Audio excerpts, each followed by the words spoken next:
Would you take him in a marathon? How far is a marathon? You know, we run the half or we run the full. How about a half? That dude's in shape now. So I don't know. I don't even like to drive that far. So yeah, I don't know. Only one runs a 4.3, and it's not me. I know that. Hey, Josh, yesterday Hugh said he's not going to waste any time in naming a starter here. It's going to be before the first exhibition game. Is that a good thing? I think so. I think it gives us a sense of direction and the way he's headed, and then, you know, the team and everyone can get behind that guy and then move forward. So I think we're all in support of that. I just think sometimes if it drags out or if it lingers, you know, it can be a distraction, or it can start to be, but you know, when you kind of name a guy and you move forward, everybody gets behind that guy, and so I trust his leadership on that. I'm in agreement with that. So it's, you know, it is what's best for our team. You know, so he'll make the wise decision, and we'll move forward. I know we keep asking you this, but have they given you any indication whatsoever that, you know, if you're here this long at the start of training camp, are they going to keep you around this season? Well, I hope so. I mean, you know, it's obviously this is the time of year where, you know, across 32 teams, all of us are coming to camp to make a ball team, and so that's my mindset, and I'll, you know, do everything I can to help this team and to be ready and to make this ball team, and so that's you know, that's how you have to play it, and really and truly, I think when you want to be a good player, that's the way you approach it anyway. Is, you know, what do I need to do today to solidify my job, to keep my job, and to keep playing at the level that I expect to play at. So that's my mindset going into camp. You know, to have that kind of focus, and then to also be able to help share with these young guys and help get them ready. So that'll be my approach. Is there any risk in naming a quarterback before the games are even? I mean, where's the competition if you're not competing in a game? And is there a risk of sending a mixed message to the rest of the team about competition? I mean, it can be, but remember we did have spring. I know it's not a game, certainly, but we had spring, and we're going to have these practices right now, and so I understand. I mean, it's really kind of, you know, the side of the fence you fall on, how you want to look at it. But I just, from my experience and just going through quarterback competitions and stuff like that, I believe it's the earlier the better. I think it helps, and so I'm thankful that, you know, that coach is going to take that approach. But I certainly see your point, but I think we trust coach's decision. We trust our preparation, and the guy that gets named, his ability to get ready to go. It's going to be the right decision, and we're going to move forward and get behind that. Josh, does that expedite your process, though, knowing that in 2 weeks he is going to name a starting quarterback? My approach is the same. I mean, it's, you know, it doesn't. I can't make the day go any faster, or I can't. You know, I mean, the reps are going to be the reps, whether he names it in 2 weeks or whether he would name it in 6 weeks. So it doesn't change my approach and all the things I said earlier. So you know, as a player, you have to wake up and trust your process and go through your day. And it's really how I try to live my life, because tomorrow's not promised, so you don't know. And if you just go do that, then at night you lay down and go to bed and have a good night's rest because you did everything you can control. The other things, you know, whether you're on a team or not on a team, all those things, that's in our business and a lot of things in life is outside of your control. That's a variable that I can't control. So I'm not going to waste a lot of time worrying about that. I'm just going to, you know, focus on those things, my process and what I do to get myself ready, and then also to help these young guys, and that'll be my focus. And like I said, 2 weeks, we'll know something, we'll get behind that and move forward. Josh, can you talk about Josh Gordon being reinstated? What do you know of him as a player? Have you gotten to talk to him in the past couple of days, and just your whole thought on him coming back? So far, it's been great to be around him, you know, and I think I just applaud the league for letting him back in and making that decision, because you look at guys going through those things, and I just believe that the structure can only benefit those guys, and so to have him here, I believe gives him the best chance to put his best foot forward, and we'll just all, you know, rally around him as teammates and you know, be available to help him do that.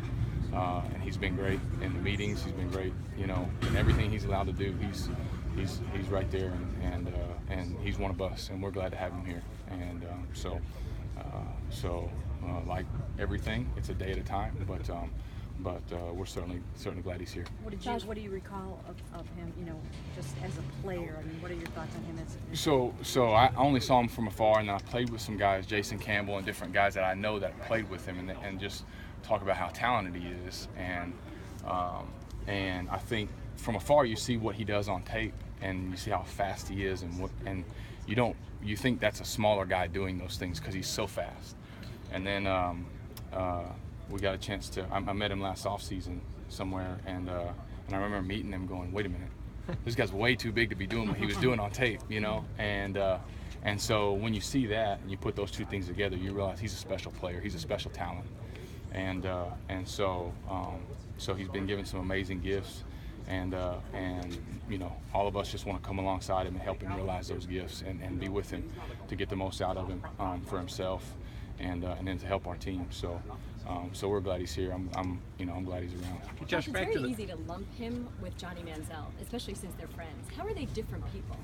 Why would he be a different sort of distraction or a different? Well, I wouldn't call him a distraction, first of all, and then second of all, they're different just because they're different. And I've spent obviously a lot more time around Johnny than I spent around Josh, but they're different just because they're different. I mean, I have 4 kids, and they're all 4 different. Even though they came from me, they're all 4 different. So these are 2 different human beings, and they're going to make their own choices, and they certainly have every right to, you know, be friends with whoever they want to be friends with. But right now, all I can comment on is what I've seen from Josh since he's been here these last 48 hours, and he's focused and he's involved and he's ready to roll. And so that's who we're concerned with, because he's in our building and on our team. So we like I said, we're going to come alongside him and do everything we can to help him be the best he can be. Ronnie talks a lot about sharing a room with you. The last 4 months that you've worked with him, 5 months that you've worked with him, how has he changed? How has he grown? It's hard to comment on how he's grown because I wasn't with him in Washington, but just watching him through the off season, I think anytime you come into a new situation, it's his first time changing teams. You're kind of feeling it out, and how these guys are going to treat me and what's this going to be about. And I think we wanted to just establish early on is just like, we're trying to make the quarterback group, the quarterback room better for this team. And so, yes, we're going to compete, but we're all going to have the same information, and we're all going to go out and we're going to share information. We're going to do everything we can to help one another in the meeting rooms and in the walkthroughs and whatnot, because ultimately when the lights come on and you compete, it's up to you to do that, to get that done. And so there's no reason to withhold information, because that just hurts our football team. And I think we were on in one accord about that early on, and it's just been great. It makes it fun to come to work, because you're about studying the game of football and the process and learning, and Pep Hamilton and Coach Jackson do an unbelievable job of providing an environment to do that. And so when you have that, it's fun as quarterbacks to come, and you don't want any bitterness or any, I hope he gets that answer wrong in the meeting. Like, why would you sit there and do that? It's not a way to live, man. So we've enjoyed our meetings immensely. It's been really fun, and look forward to continuing that. Hey Josh, back to the competition. What if Hugh and Pep told you about how reps are going to be split? And do you enter these next 2 weeks thinking you have a legitimate shot to win the starting job? Yeah, I mean, the reps will go how they go. We'll see today, and then I'm gonna every rep that I get, I'm gonna play as if I'm the starter. That's the thing, really and truly, is in competition for us, and as long as I've been around, the guys who stay in the league and are around, they play that way. They play as if they're the starter even when they're not. And if they're the starter, they play as if somebody's trying to take their job. They compete.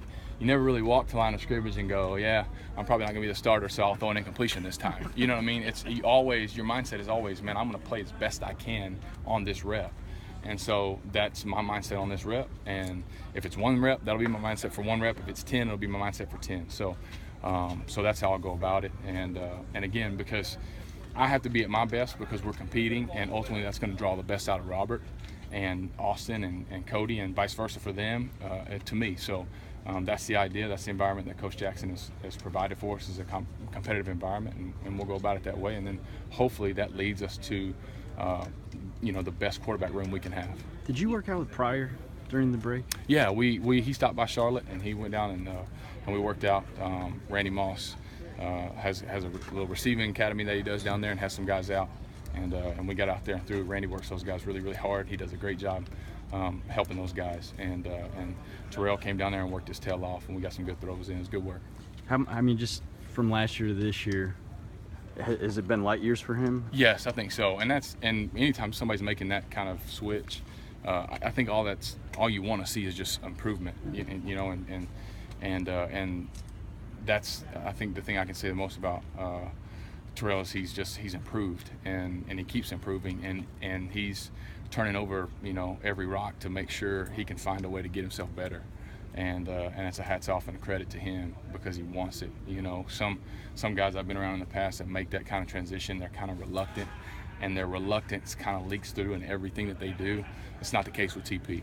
TP is all in about doing it, and he works hard to become a good receiver. And Coach Al and Bob and those guys are coaching their tails off, trying to help him, and he's taking it all in. And like I said, he's doing everything that he could do in the off season to get himself better. So I look forward for him having a good camp because I just appreciate how he's attacked it.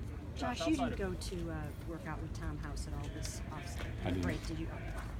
Josh, outside of Hawk and maybe to a lesser degree Gordon, this is a pretty young wide receiver core. Can you just touch on the challenge of trying to compete for a quarterback job while also trying to bring around a really young group? Yeah, it is. There's certainly a challenge, but I think it's something that we embrace because it keeps our mind on football. When you're having to grab a guy and talk to him about this and talk to him, it keeps your mind on football. And when your mind's on football, you're getting better. And so it certainly is a challenge. These guys are young, but I've said it before about Coach Saunders, and he's just an unbelievable receivers coach. And he has those guys prepared, and Hawk does a great job of having a veteran presence in that room, and so does Marlon Moore. And so we'll do what we can to help those guys.